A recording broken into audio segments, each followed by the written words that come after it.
आप देख रहे हैं डीएनए लाइव। हमारे चैनल से जुड़ने के लिए चैनल को सब्सक्राइब करें और आपके विचार कमेंट। श्राद्ध पक्ष यानी पितृ पक्ष का माह शुरू हो गया है।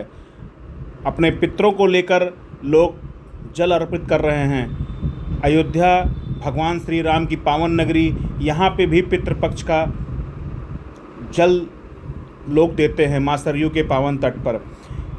देखिए, पितृपक्ष को लेकर सिद्धपीठ श्री सियाराम किला के महंत करुणानिधान शरण जी महाराज ने क्या कहा।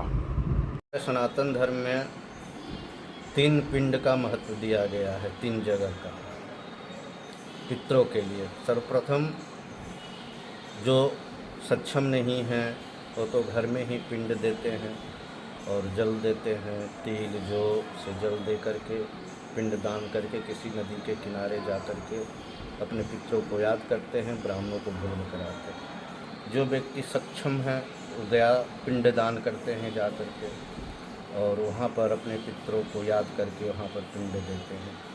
और उससे भी ज़्यादा जो सक्षम हैं वो प्रयागराज जा कर के पिंड देते हैं, गंगा माता के गोद में बैठ कर के त्रिवेणी के पास।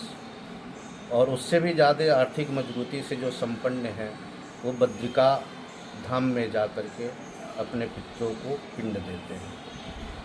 हमारे सनातन धर्म में कहा गया है ये पिंड दान जो 3 है, जैसे आप लोग के लिए संविधान में लोअर कोर्ट, हाई कोर्ट और सुप्रीम कोर्ट कहा गया है, उसी प्रकार से गया जो पिंडदान है, गया पिंडदान उसको लोअर कोर्ट और प्रयागराज को हाई कोर्ट माना गया है और बद्रिका धाम को सुप्रीम कोर्ट माना गया है।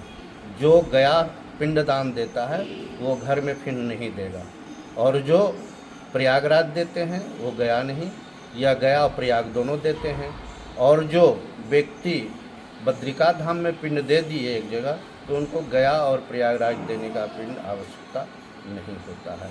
इस प्रकार से पितृपक्ष में हमारे सनातन धर्मावलंबी लोग अपने पितरों को याद करते हैं। विशेष करके ये पितृक पक्ष कहा गया है, इसलिए अपने पितरों को सभी को याद करना चाहिए, क्योंकि हम लोग उनके संतान हैं। उनके आशीर्वाद से हम लोग जी रहे हैं, खा रहे हैं, उनके संपत्ति पर ऐश कर रहे हैं। इसलिए अपने पितरों को कभी नहीं भूलना चाहिए, और जो मनुष्य अपने पितरों को भूल जाता है उसका सर्वस्व नाश हो जाता है।